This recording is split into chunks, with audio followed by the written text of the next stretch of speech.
Assalamualaikum warahmatullahi wabarakatuh. Alhamdulillah. Wassalatu wassalamu ala Rasulillah wa ala alihi wa sahbihi wa mawala.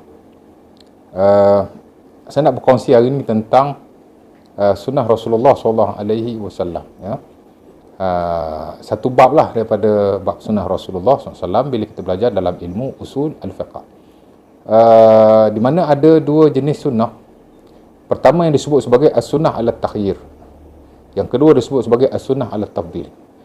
Yang pertama tadi as-sunnah ala-takhyir, maksudnya sunnah Rasulullah SAW yang dilakukan oleh baginda, contoh kepada umatnya, tetapi kita boleh buat mana-mana satu.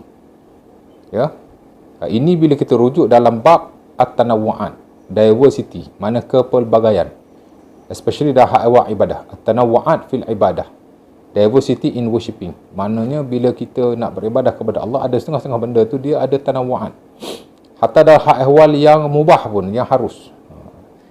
Maksudnya kita boleh buat mana-mana satu. Itu yang disebut sebagai ala at-takhyir. Mana kita boleh pilih. Tidak ada kelebihan antara satu dengan yang lain. Contohnya, sunnah ala at-takhyir ni, mana sunnah yang kita boleh pilih mana-mana satu, tak ada kelebihan antara satu dengan yang lain, kita bebas secara mutlak. Contohnya ialah ketika macam kita kata zikir ketika rokok. Bila kita semayang, masa rokok tu Nabi baca macam-macam, kan? Ada riwayat Nabi baca Subhana Rabbiyal Azim, dalam sunnah Abi Dawud daripada Huzaifah. Subhana Rabbiyal Azim Nabi baca 3 kali semasa rokok. Ada riwayat lain dalam sunnah Abi Dawud Subhana Rabbiyal Azim wa bihamdi, ada tambahan wa bihamdi. Walaupun ada perbincangan para ulama tentang tambahan tu sahih ke tak sahih. Sebahagian kata sahih lah, boleh kita baca. Tapi ada kepelbagaian di situ. Ada kalanya dia baca Subhanakallahumma rabbana bihamdika Allahumma ighfirli. Seumpama dalam sahih Muslim daripada Aisyah, kana Nabi yukthir ayyakul fi ruku'ihi wa sujudihi. Nabi SAW banyak membaca ketika rukuk dan sujudnya, Subhanakallahumma rabbana bihamdika Allahumma ighfirli. Dan dalam setengah riwayat lain, Nabi bila di akhir usianya dekat baginda nak wafat, Nabi banyak baca zikir itu di luar solat dan di dalam solat. Bertasbih kepada Allah dan beristighfar. Sesuai dengan ayat ataupun surah yang terakhir yang turun, surah Al-Fatih, idza jaa nasrullahi wal fath wa ra'aitan nas yadkhuluna fi dinillahi afwaja fasabbih bihamdi rabbika wastaghfirhu innahu kana tawwaba. Allah Taala suruh supaya bertasbih dan beristighfar. Maka Nabi mengamalkan. Hatta dalam sembahyang pun Aisyah kata Nabi banyak menyebut subhanakallahumma rabbana bihamdika Allahumma ighfirli, ya. Itu juga satu bacaan. Ada riwayat lain kan Nabi yaqulu fi ruku'i wa sujudihi. Dalam Sahih Muslim juga daripada Aisyah, Nabi baca ketika sujud dan rukuk, Subhahun Qudus Rabbul Malaikati Waruh. Dan ada lagi beberapa zikir yang diriwayatkan secara sahih daripada Rasulullah SAW. Ini semua adalah alat takhir. Makna kita boleh pilih mana satu kita nak baca. Kalau kita ingat semua nak baca semua pun tidak ada masalah di sisi sebagian para ulama. Tapi kita boleh pilih mana-mana satu yang kita nak baca. Tak ada beza antara satu dengan yang lain. Tak adalah kata Subhana Rabbiyal Azim lebih afdal daripada Subhahun Qudus, tak ada. Alat takhir, mana kita boleh pilih. Zikir dalam rokok, zikir dalam sujud. Begitu juga ketika at-tahiyatul mubarakah, ketika kita baca tahiyat, ketika tahiyat tu, cuma ada sudut tahiyat ni, ada sudut sanak dia tak ada beza sikit lah. Tapi nak cerita kepelbagaian. Kita boleh amal dan baca mana satu yang kita mahu. Dan begitulah dalam hak ehwal yang lain. Zikir pagi dan petang umpamanya, kan? Macam-macam zikir yang Nabi riwayatkan. Kita bebas membaca mana-mana zikir. Kalau kita tahu semua, kita nak baca semua pun tidak ada masalah sama sekali. Itu disebut as-sunnah ala takhir.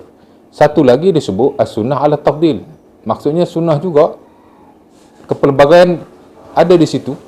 Nabi buat macam-macam, tapi salah satu lebih afdal berbanding yang lain. Itu disebut sebagai as-sunnah ala tafdil. Mana Nabi buat pelbagai, ada tanawwu' di situ, ada diversity di situ, ada kepelbagaian di situ. Tapi salah satunya ada kelebihan berbanding yang lain. Mana ada hak lebih.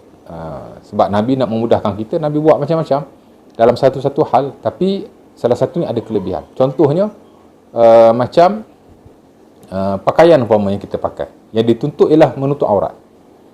Dan Nabi pakai pakaian macam-macam. Ada Nabi pakai pakaian hitam. Umpama dalam Sahih Muslim daripada Jabir, ra'aitun Nabi yauma fathi Makkah wa alaihi imamatu sauda. Masa fathi Makkah, aku lihat Nabi pakai serban kala hitam. Nabi pakai kala hitam. Ada kalanya Nabi pakai colour hijau. Seumpama dalam Sunan Abi Dawud daripada Abi Rimsah. Raitun Nabi wa alaihi thawban akhdaran. Aku lihat Nabi pakai dua pakaian yang colour hijau. Ada colour kuning. Ibnu Umar dalam Sunan Abi Dawud dia pakai colour kuning. Dan bila orang tanya dia kata raitun Nabi yalbasuha. Aku lihat Nabi pakai. Hatta dalam Sahih Bukhari Anas pun pakai baju colour kuning.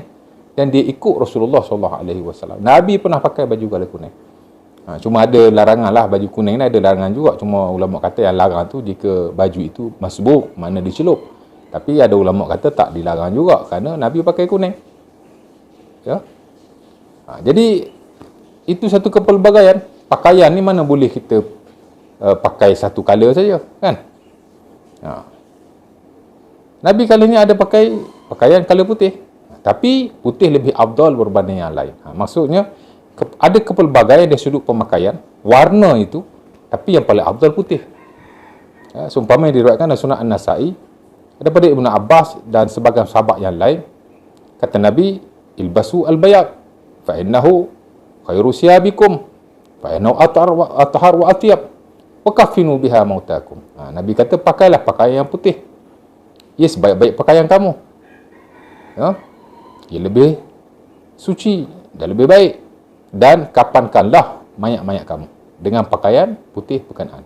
Maksudnya ada tanawu'at, ada diversity, kepelbagaian dari sudut warna pakaian. Tapi yang paling afdal putih. Maksudnya kita pakai pakaian apa warna saja. Tidak ada masalah sama sekali. Tapi putih lebih afdal. Nampak? Bab mandi pun sama. Nabi SAW, bila dia bersama isterinya, kadang-kadang dia mandi dengan satu mandi. Dia bersama kesemua isterinya atau sebahagian besar daripada isterinya. Tapi dia mandi sekali saja. Itu lebih mudah. Seumpama yang diriwayatkan dalam Sahih Bukhari daripada Anas bin Malik. Karena Nabi yatufu ala nisa'ihi bi ghuslin wahid. Nabi bersama isteri-isterinya, kemudian Nabi mandi sekali saja. Tapi hadis Abi Rafi' dalam Sunan Abi Dawud, Nabi bersama isteri seorang mandi. Bersama isteri seorang mandi. Karena Nabi yatufu ala nisa'ihi zata yaumin. Yaktasilu inda hazihi wa inda hazihi. Ada kalanya hak tadi Nabi sekali mandi je, tapi ada kalanya Nabi mandi setiap kali bersama isteri dia.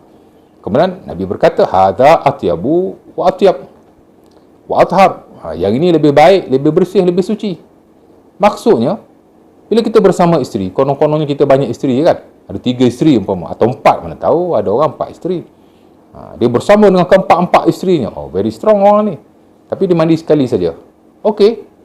Tapi ada kalanya dia mandi setiap kali bersama isterinya. Itu okey juga. Ada takhyir. Ada, kita boleh beramal. Mana-mana satu. Tapi mandi setiap kali bersama itu lebih afdal. Nampak? Itu disebut sebagai at-takhyir ala at-tabtil. Maksudnya, kita bebas melakukan yang mana satu.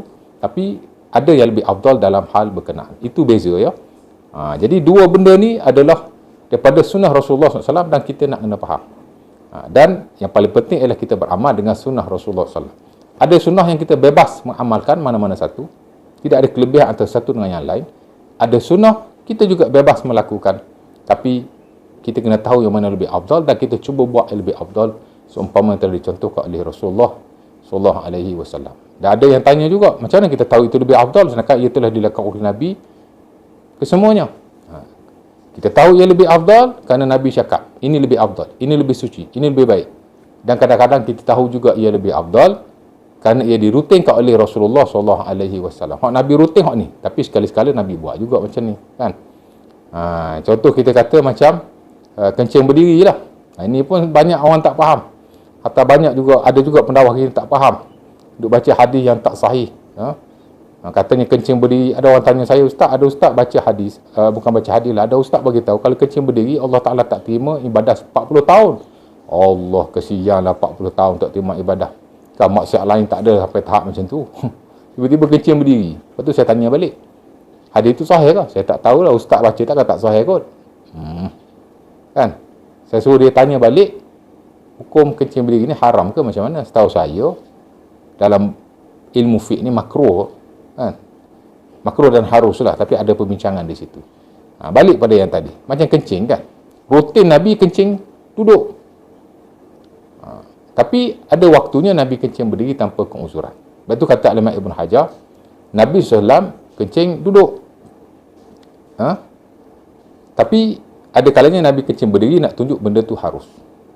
Ha?